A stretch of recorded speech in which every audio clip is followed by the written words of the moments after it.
நாமக்கல் மாவட்டம் வீராட்சிபாளையம் பகுதியில் நடைபெற்று வரும் அதிமுக மாவட்ட தகவல் தொழில்நுட்ப பிரிவு ஆலோசனைக் கூட்டத்தில் கழக பொதுச் செயலாளர் தலைமையில் உரையாற்றி வருகிறார். அதனுடைய நேரடி காட்சிகளை பார்க்கலாம். கலந்து கொள்வது இதுதான் முதல்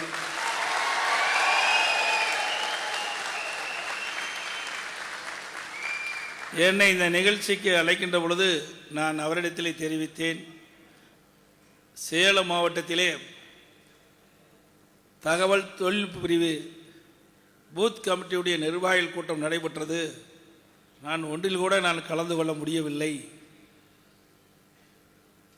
உங்கள் மாவட்டத்தில் கலந்து கொண்டால் எங்களுடைய சேலம் மாவட்டத்தைச் சேர்ந்தவர்கள் கோபித்துக் கொள்வார்கள் என்று நான் சொன்ன பொழுது, அது உங்களுடைய சொந்த வீடு, அதை பற்றி நீங்கள் கவலைப்பட வேண்டாம், நீங்கள் எங்கள் பகுதிக்கு வந்தே ஆக வேண்டும். எல்லா இளைஞர்களும் ஆர்வத்தோடு உங்களை எதிர்நோக்கி கொண்டிருக்கின்றார்கள். உங்கள் மூலமாக ஒரு நல்ல ஆலோசனைகளை வழங்க வேண்டும் என்று அன்பு கட்டளையின் இணங்க உங்களை நேரில் சந்திக்கக்கூடிய ஒரு நல்ல வாய்ப்பை உருவாக்கி தந்த அருமைச்சவர் தங்கமணி அவர்களுக்கு மீண்டும் ஒரு முறை நன்றியை தெரிவித்துக் கொள்கின்றேன். அருமைச்சவர் தங்கமணி அவர்கள் 2006 சட்டமன்ற உறுப்பினராக தேர்ந்தெடுக்கப்பட்டு இந்த மாவட்டத்திலே ஒரு நல்ல பெயரோடு இருக்கின்ற ஒரு சட்டமன்ற உறுப்பினர் என்ற பெயரை தொடர்ந்து நிலைநிறுத்திக் கொண்டிருக்கின்றார். 2006 சட்டமன்ற உறுப்பினராக மக்களால் தேர்ந்தெடுக்கப்பட்ட பிறகு 2011 மீண்டும் சட்டமன்ற உறுப்பினராக தேர்ந்தெடுக்கப்பட்டு அமைச்சராக பொறுப்பை ஏற்று மீண்டும் 2016 சட்டமன்ற உறுப்பினராக தேர்ந்தெடுக்கப்பட்டு நல்ல முறையிலே பணியாற்றிய காரணத்தினால் மீண்டும் 2021 சட்டமன்ற உறுப்பினராக தேர்ந்தெடுக்கப்பட்டார்.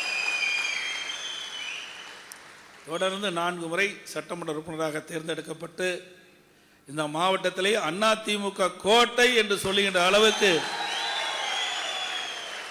தன் உழைப்பால் கழக நிர்வாகிகளோடு அன்போடு அரவணைத்து இந்த மாவட்டம் எவராலும் அசைக்க முடியாத எக்கு கோட்டை என்பதை உருவாக்கி தந்துள்ளார்.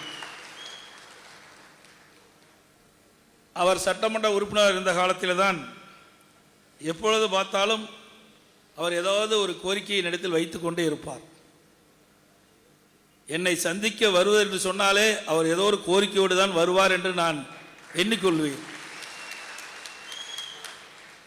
அப்படி இந்த மாவட்டத்தை பொறுத்தவரையும் அவர் அமைச்சராக இருந்த காலத்திலே, அம்மா முதலமைச்சர் இருந்த காலத்திலும் சரி, அம்மா மறைவுக்கு பிறகு நான் முதலமைச்சராக வந்த காலத்திலும் சரி, 2011 2021 வரை நாமக்கல் மாவட்டத்தில் பல்வேறு பணிகளை அவருடைய முயற்சியால் இந்த மாவட்ட மக்கள் நன்மை கிடைத்திருக்கின்றது. உதாரணத்துக்கு சிலவற்றை இங்கே குறிப்பிடுவது பொருத்தமாக இருக்கும் என்று கருதுகிறேன். என்று சொன்னால், இன்றைய முதலமைச்சர் வேண்டுமென்றே திட்டமிட்டு அனைத்து இந்திய அண்ணா திராவிட முன்னேற்ற கழக அரசு மீது வீண் பழி சுமத்தி கொண்டிருக்கின்றார்கள். அதற்கு பதிலடி கொடுக்கின்ற விதத்தில் வந்திருக்கின்ற நம்முடைய ஐடி நிர்வாகிகள் உண்மை செய்தியை மக்களுக்கு எடுத்துச் சொல்ல வேண்டும் என்ற அடிப்படையிலே இந்த செய்தியை உங்களுடைய கவனத்திற்கு கொண்டு வர விரும்புகிறேன். கூட்டுக்குடி திட்டம் இன்றைக்கு மக்களுக்கு தடையில்லாமல் பாதுகாக்கப்பட்ட நீர் வழங்க வேண்டும் என்று பல்வேறு இடங்களிலே கோரிக்கை வைத்ததின் அடிப்படையிலே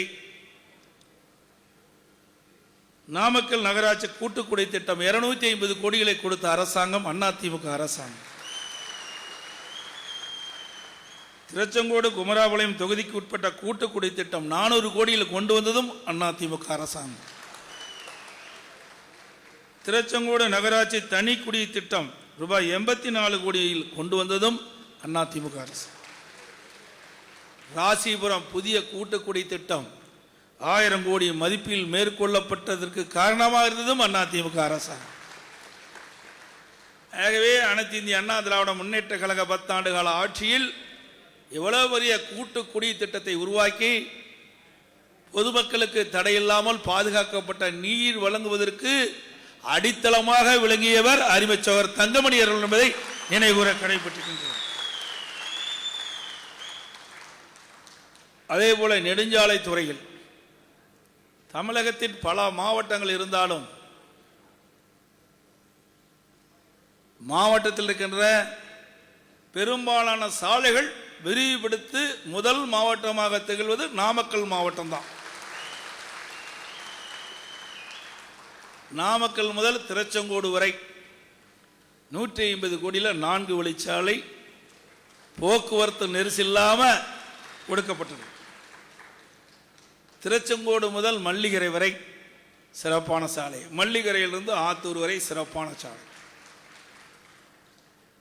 அதே போல திருச்செங்கோடு முதல் பரமத்தி வேலூர் வரை அற்புதமான சாலைகள் விரிவாக்கம் செய்யப்பட்டது. திருச்செங்கோடு முதல் ஈரோடு வரை 4 வழிச்சாலை அமைப்பதற்கும் அதிமுக அரசு நடவடிக்கை எடுக்கும். அதே போல நாமக்கல் முதல் ராசிபுரம் சேந்தமல் வழியாக சாலை விரிவாக்கம்.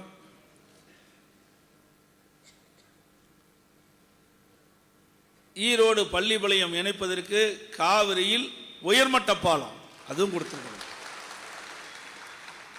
எஸ்பிபிவி காலனி ரயில்வே மாம்பழம் அதுவும் அதிமுக ஆட்சி கொடுக்கும்.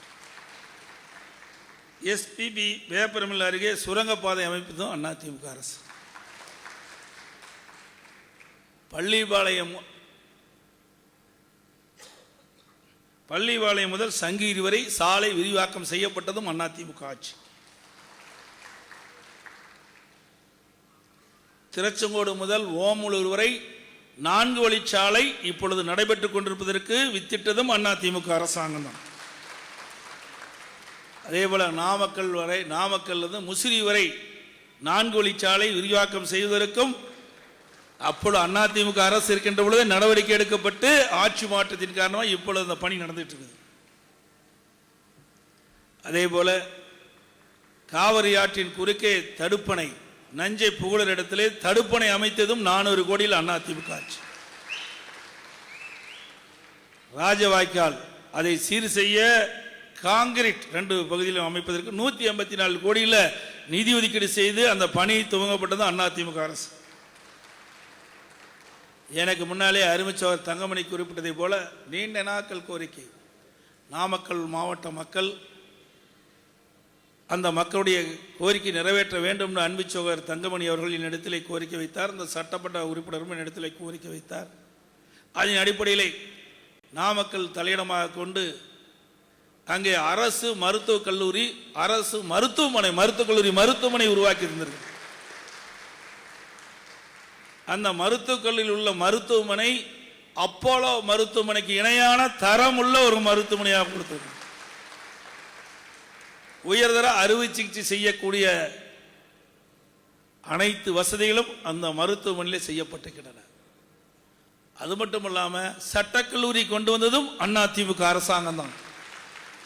அதில் நிலம் எடுப்பதிலே பிரச்சனை இருந்த காலத்தினாலே காலதாமதம் ஏற்பட்டது. திமுக ஆட்சிக்கு வந்த பிறகு நாம் கொண்டு வந்த திட்டத்தை ஸ்டிக்கர் ஒட்டி அவள் கொண்டு வந்த திட்டமாக மாற்றிவிட்டார்கள். அதே போல ஏழை எளியோர் குறைந்த கட்டணத்தில் உயர்கல்வி படிக்க என்பதற்காக சேந்தமங்கலம் மற்றும் குமராபாளையத்தில் புதிய அரசு கலை மற்றும் அறிவியல் கல்லூரி கொண்டு வந்ததும் அதிமுக அரசாங்கம் தான்.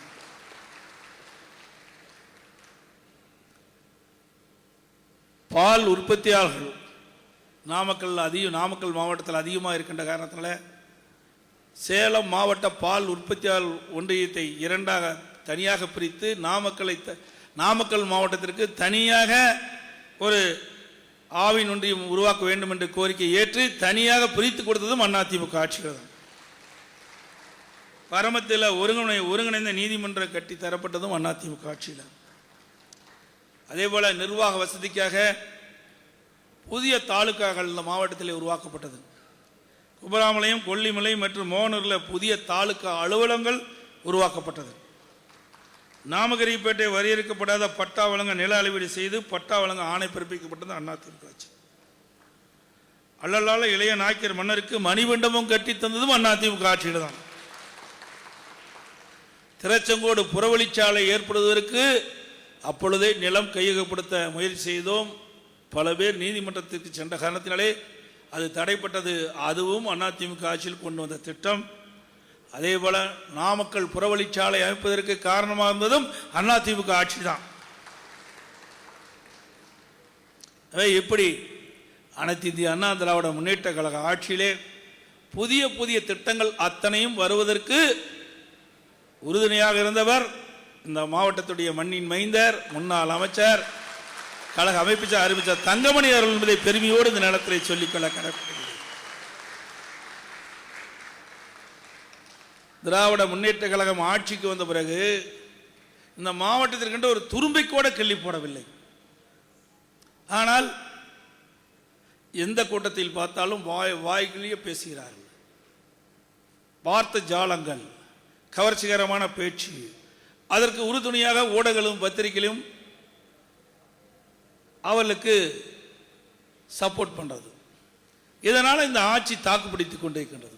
ஊடகம் பத்திரிகையும் மட்டும் அவர்களுக்கு சாதகமாக இல்லாவிட்டால் உண்மை செய்தியை அவர்கள் ஊடகத்திலையும் பத்திரிகையிலும் வெளியிட்டால் இந்த ஆட்சி அதோடு முடிந்துவிடும். மக்கள் ஒரு ஆட்சி இன்றைக்கு நடைபெற்றுக் கொண்டிருக்கின்றது.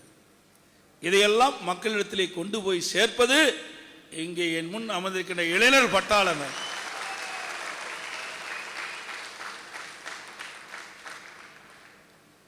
இங்கே என் முன் அமர்ந்திருக்கின்ற இளைஞர்கள் தான் வருங்கால இந்தியாவை ஆளக்கூடிய சிப்பாய்கள், தமிழ்நாட்டை ஆள பிறந்தவர்கள். உங்கள் உள்ளத்திலே திறமை புதைந்து கிடக்கின்றது, அதை வெளிப்படுத்துங்கள். இந்த தேர்தல் மூலமாக வருகின்ற நாடாளுமன்ற தேர்தலிலே அனைத்து இந்திய அண்ணா திராவிட முன்னேற்ற கழகம் செய்த சாதனைகள், இந்த விடிய திமுக ஆட்சியில் மக்கள் பட்ட துன்பங்கள் மக்களிடத்திலே நேரடியாக வலைதளம் மூலமாக கொண்டு போய் சேர்ப்பது உங்களுடைய தலையாய கடமை.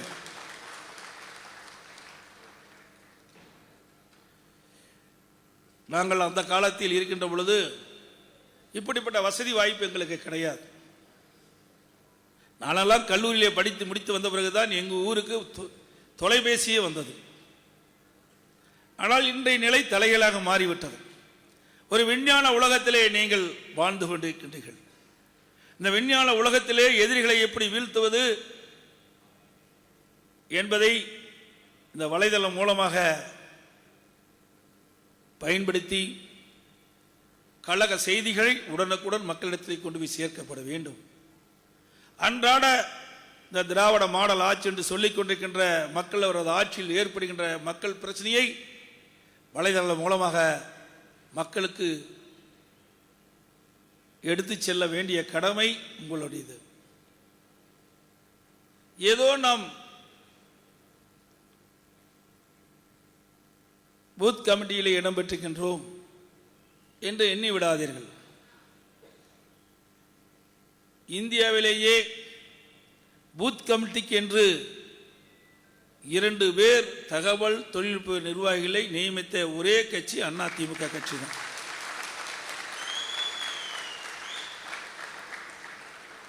உங்களுடைய வலிமை, திறமை இதன் இந்த உங்களை பயன்படுத்தி செயல்படுத்த வேண்டும் என்பதுதான் அதிமுக கட்சியினுடைய நிலைப்பாடு. இந்த வலைதளங்கள் இப்பொழுது மிக முக்கியமாகிவிட்டது. 40% பேர் இளைஞர்கள் இன்றைய தினம் இந்த வலைதளத்தை பயன்படுத்திக் கொண்டிருக்கின்றார்கள். அன்றாட செய்திகளை எளிதாக கொண்டு போய் சேர்க்கக்கூடிய சாதனம் இந்த வலைதளம் தான்.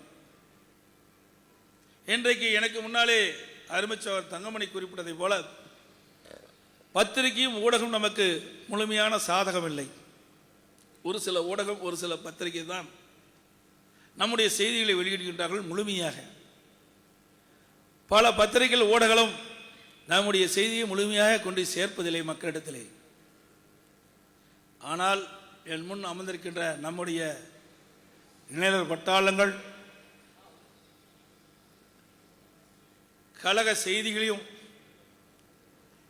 இப்படிப்பட்ட ஆலோசனை கூட்டத்தில் பேசுகின்ற கருத்துக்களை எளிதாக வலைதளங்கள் மூலமாக மக்களிடத்திலே சேர்த்துகின்ற பணி உன்னதமான பணி என்பதை நீங்கள் உணர வேண்டும்.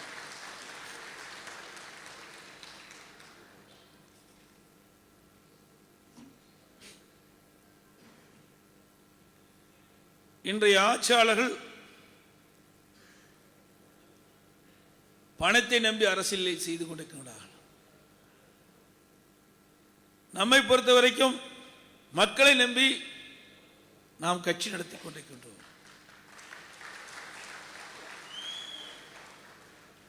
பணத்தை கொடுத்து வாக்குகளை பெற்றுவிடலாம் என்று பகல் கனவு காண்கிறார்கள். அதை முறியடிக்கின்ற விதமாக நம்முடைய தகவல் தொழில்நுட்ப பிரிவினுடைய நிர்வாகிகள் சிறந்த முறையிலே பணியாற்றி எதிர்கால இந்தியாவை, எதிர்கால தமிழகத்தை உருவாக்கக்கூடிய பொறுப்பை உங்கள் கையில் நாங்கள் ஒப்படைச்சிருக்கின்றோம்.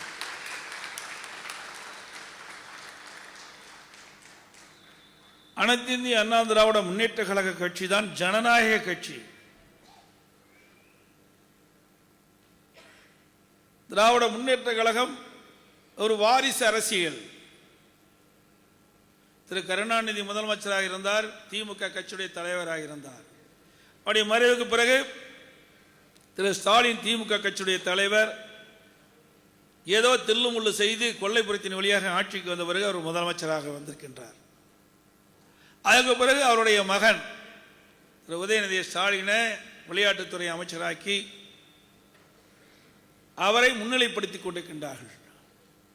அந்த திமுக கட்சிக்காக உழைத்தவர்கள் பல ஆண்டு காலமாக அந்த கட்சியிலே பல்வேறு உயர் பதவிகளை பெற்று பல ஆண்டுகளாக அமைச்சராக இருந்த மூத்த தலைவர்களெல்லாம் பின்னுக்கு தள்ளி திரு கருணாநிதி குடும்பம் திரு ஸ்டாலின் குடும்பத்தில் பிறந்த என்ற ஒரே காரணத்திற்காக உதயநிதி ஸ்டாலின் அவர்களை முன்னிறுத்தி செயல்படுகின்ற கட்சி திமுக கட்சி. நம்முடைய கட்சியில் அப்படி அல்ல. இங்கே அமர்ந்திருக்கின்றவர்கள் இங்கே அமரக்கூடிய சூழ்நிலை உள்ள ஒரே கட்சி அதிமுக கட்சி தான்.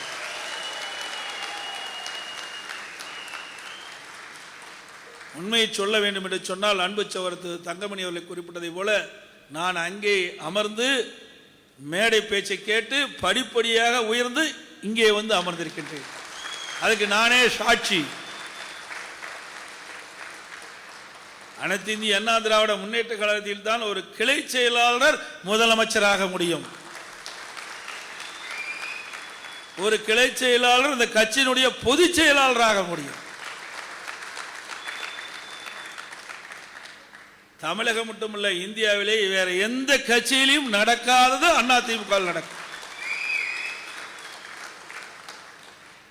இங்கே கட்சிக்கு விசுவாசமாக கட்சிக்கு உழைக்கின்றவர்கள் அவள் வீட்டு கதவை தட்டி பதவியை கொடுக்கின்ற கட்சி அதிமுக கட்சி. நீங்கள்லாம் இளைஞர்கள், உங்களுக்கு அந்த வாய்ப்பு பிரகாசமாக இருக்கின்றது அதிமுக கட்சியிலே. எந்த அளவுக்கு இந்த கட்சிக்கு விசுவாசமாக நடக்கின்றீர்களோ, எந்த அளவுக்கு இந்த கட்சிக்கு உங்களால் உழைப்பை கொடுத்து அந்த நம்முடைய கட்சி ஏற்றம் பெற வைக்கின்றீர்களோ, அந்த அளவுக்கு உங்களுக்கு நிச்சயமாக ஏதாவது ஒரு பதவி உங்களை தேடி வரும் என்பதை மகிழ்ச்சியுடன் தெரிவிக்கிறேன். அதிமுக வாரிசு அரசியல் கிடையாது. இன்றைக்கு நான் இருக்கின்றேன், நாளைக்கு மேடையிலே யாராவது ஒருவர் இந்த நிலைக்கு வருவார். இதுதான் அனைத்து இந்திய அண்ணா திராவிட முன்னேற்ற கழகம். இன்றைய தினம் பல பேர் பேசுகிறார்கள், அனைத்து இந்திய அண்ணா திராவிட முன்னேற்ற கழகத்தை பற்றி விமர்சிக்கின்றார்கள். நம்மை பொறுத்த வரைக்கும், அனைத்து இந்திய அண்ணா திராவிட முன்னேற்ற கழகத்தை பொறுத்த வரைக்கும் மக்களுக்காக பாடுபடுகின்ற கட்சி, மக்களுக்காக பாடுபடுகிற கட்சி அதிமுக கட்சி, மக்களுக்காக உழைக்கின்ற கட்சி அதிமுக கட்சி. இன்றைக்கு தமிழ்நாட்டு மக்கள் தான் நாடாளுமன்ற தேர்தலும் சரி, சட்டமன்ற தேர்தலும் சரி வாக்களித்து நம்மை வெற்றி பெற செய்கின்றார்கள். அப்பொழுது நாடாளுமன்ற தேர்தல் இன்னும் சிறிது காலத்திலே வர, சில மாதங்களிலே வர இருக்கின்றன. இந்த மாத இறுதி அல்லது அடுத்த மாத முதல் வாரத்திலே பாராளுமன்ற தேதி அறிவிக்கப்படலாம். அப்படி அறிவிக்கப்படுகின்ற பொழுது நம்முடைய கட்சியுடைய வேட்பாளர், நம்முடைய கூட்டணியுடைய வேட்பாளர் போட்டியிடுகின்ற பொழுது மக்கள் நம்முடைய கட்சி வேட்பாளருக்கு, கூட்டணி வேட்பாளருக்கு ஆதரவளித்து வெற்றி பெற செய்கின்ற பொழுது யார் வாக்களிக்கின்றார்கள்? மக்கள் வாக்களிக்கின்றார்கள். அந்த மக்களுடைய பிரச்சனையை நாடாளுமன்றத்திலே குரல் எடுப்பது நமது நாடாளுமன்றத்தினுடைய கடமை. அவர்கள் எந்த நோக்கத்திற்காக நம்முடைய வேட்பாளரை தேர்ந்தெடுக்கின்றார்களோ அந்த நோக்கத்தை நிறைவேற்ற வேண்டியது நம்முடைய கட்சியினுடைய கடமை. இன்றைக்கு கூட்டணி என்று வந்துவிட்டால், தேசிய அளவில் இருக்கின்ற கட்சியோடு கூட்டணி வைத்து விட்டால் அவர் தேசிய அளவிலுடைய பார்வை சென்று விடுகிறது. நம்முடைய மாநிலத்துடைய பிரச்சனையை காது கொடுத்து கேட்பது கிடையாது. அதனால் பாதிக்கப்படுவது நாம். ஆகவேதான் தமிழ்நாட்டு மக்களுடைய உரிமைகளை பாதுகாக்க, தமிழ்நாட்டு மக்களுக்கு தேவையான திட்டங்களை கொண்டு வர, நிதியை பெற்று வர, புயல், வெள்ளம், வறட்சி போன்ற காலங்களில் தமிழ்நாட்டு மக்கள் படுகின்ற துன்பங்களை யார் நிவர்த்தி செய்கின்றார்களோ அவர்களுக்கு நாம் மத்தியிலே பிரச்சனை அடிப்படையில் ஆதரவு கொடுப்போம். ஓட்டு போட்ட மக்கள் தமிழ்நாடு, வேட்பாளரை தேர்ந்தெடுக்கிறது தமிழ்நாட்டு மக்கள். ஆகவே தமிழ்நாட்டு மக்கள் பிரச்சனை வருகின்ற பொழுது நாம் எடுத்து சொன்னால் காது கொத்து கேட்பது கிடையாது. ஆகவேதான் நாம் தனியாக பிரிந்து விட்டோம். நம்முடைய உரிமையை பாதுகாப்பதற்காக பிரிந்து விட்டோம். நமக்கு வாக்களித்த மக்களுக்கு நன்மை செய்ய வேண்டும். அதுதான் நம்முடைய தலைவர்கள் வகுத்து தந்த பாதை. ஆனால் இன்றைக்கு திமுக தேசிய அளவிலே இந்திய கூட்டணி என்ற கூட்டணி அமைத்துக் கொண்டு எப்படியாவது ஆட்சியை கைப்பற்ற வேண்டும் என்று நினைத்தார்கள். ஆனால் ஒரு கார் சென்று கொண்டிருக்கின்ற ஒவ்வொரு டயரா கலந்துட்டு போகும் பாருங்க, அது மாதிரி ஒவ்வொரு டயரா கலந்துட்டு போயிட்டு இருக்குது இந்தியா கூட்டணியில். ராசியான கட்சி திமுக கட்சி. போன தடவை ராகுல் தான் பிரதமர் ஆனார், அதோட இந்த திமுக காங்கிரஸ் கட்சி அடி பாதாளத்துக்கு போயிட்டு எதிர்கட்சி அந்தஸ்து கூட கிடைக்காது போச்சு. அப்படி ராசியான முதலமைச்சர் இன்றைய முதலமைச்சர் ஸ்டாலின் அவர். அவர் இந்தியா கூட்டணி கூட்டணி சொல்ல சொல்ல ஒவ்வொரு கட்சியா பிரிஞ்சு போயிட்டே இருக்குது. ஆகவே அனைத்து இந்திய அண்ணா திராவிட முன்னேற்ற கழகத்தை பொறுத்த வரைக்கும் மக்களுக்காக உழைக்கின்ற கட்சி, தமிழ்நாட்டில் ஏற்படுகின்ற பிரச்சனைகளை தீர்ப்பதற்காக அமைக்கப்பட்ட கூட்டணி நம்முடைய கூட்டணி. இன்னும் சில பேர் சொல்லுகிறார்கள் எங்கே கூட்டணி இருக்கிறது என்று. அனைத்து இந்திய அண்ணா திராவிட முன்னேற்ற கழகத்தை பொறுத்த வரைக்கும் பொறுத்திருந்து பாருங்கள், சிறப்பான கூட்டணி அமையும்.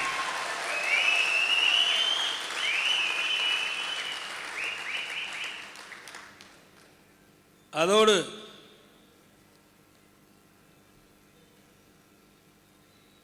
திராவிட முன்னேற்ற கழக தலைவர் இன்றைய முதலமைச்சர் அண்மையிலே தான் ஒரு உலக முதலீட்டாளர் மாநாட்டை நடத்தினார். அந்த உலக முதலீட்டாளர் மாநாட்டிலே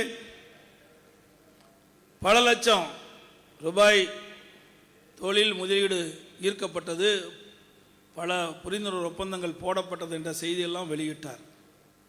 ஏற்கனவே 2 ஆண்டுக்கு முன்பு தமிழகத்திலே தொழில் முதலீட்டாளர் மாநாட்டை விடியா திமுக அரசு நடத்தியது.